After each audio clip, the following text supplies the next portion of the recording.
Morning update for Tuesday. Paul Lindman and Scott Lynn. You and I may not like negative political advertising. We've seen a ton of it, but is it effective?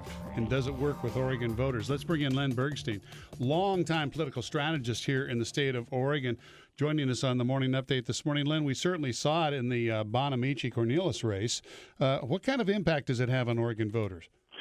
Oh, Oregon voters have a long history of being responsive to negative ads. They work because they're emotional, they define the other candidate, and they make the election a referendum on the other person. Dickatia slimed a very young opponent by the name of Ted Kulongowski in their race for the governor's race. Gordon Smith slimed Bill Bradbury, and even Mark Hatfield slimed Harry Lonsdale in their race. So everybody, even the people we hold in highest regard as great office holders, rely on this tool to go after their opponent. Come on, my memory is short, but Mark Hatfield slimed Lonsdale in that race? Well, you remember at the very end, Lonsdale was very close to winning, and then Hatfield ads came out about the Rajneeshis. They kind of connected. Lonsdale made the mistake of defending something that the Rajneeshis had said or done, and Hatfield's ads were all over that. So it was there's a grand tradition of using negative ads in Oregon, including the Bonamici-Cornelius race. Newt Gingrich over the weekend blamed negative ads run by Mitt Romney as depressing voter enthusiasm and turnout in the Republican presidential contest. True or not, would it lower turnout in Oregon or Washington? Well, Newt should know. He's the master tactician and used those techniques, I think, to gain the Republican control of the, when he was running Republican politics on a national level. Clearly, they have the impact of doing two things. First of all, they leave a lasting, kind of impression on people who may not be tuning into elections all the time.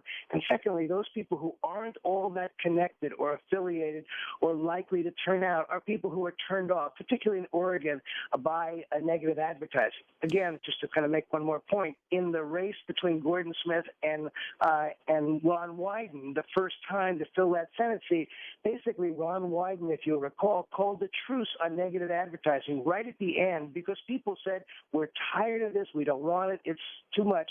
And so by he unilaterally withdrawing negative ads, he actually increased his opportunity to win, and he did win that race. We've mentioned it a couple of times, Len, but let's take this winter's first district race as an example. Sure. How did negative ads impact at all if they factored into the final vote?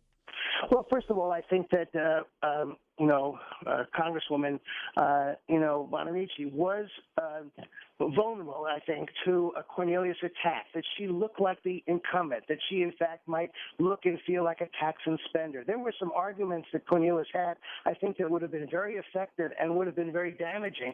So her campaign did two things. First of all, they immediately responded to anything that Cornelius said about that, and they went on the attack. They made Cornelius's record as a job creator and so on and so forth the issue in the campaign, and Cornelius was never able to respond because Suzanne Bonamici's campaign had so many more resources to be able to really control the debate that Cornelius was on the defensive the whole race rather than the other way around. Of course, we have the truth meter columns, if you will, now watching over everything, which is quite telling unto itself. But maybe it's a dumb question. Are there any rules involving what you can and cannot say about another candidate, whether it's true or not? Well, I think we're watching at the presidential race that they're rewriting the rules daily. I mean, when one candidate, goes after the president's theology and so on. I mean, there seems to be nothing that is off limits. What happens, as you probably know, Scott, is that the first person that a campaign gets, maybe right after their campaign manager, is an opposition research person. And that person or that firm spends an enormous amount of time before the race starts understanding everything they can about the candidate themselves and their opponent, and so that they look through and find those things that connect up with voters. In the first congressional district, Cornelius I think, had very decent credentials, but the fact that he had questions about paying taxes or paying employees or whatever was a thing that connected up with voters. They said, if he can't take care of his own money, how can he take care of ours? So every campaign has got this opposition research machine to find something and then connect it up with these high technology tools to be able to get the message into a very target audience. It's a very different game, I think, Scott, Paul, than it was just 2 or 3 cycles ago. And there's one other thing we haven't talked about, and that's the enormous amount of money behind these things with these super PACs that are not out to elect anybody. They are out to destroy the other guy. And that changes everything in American politics. A conversation for another day, but bottom line, expect more of it. Len Bergstein, thank you very much.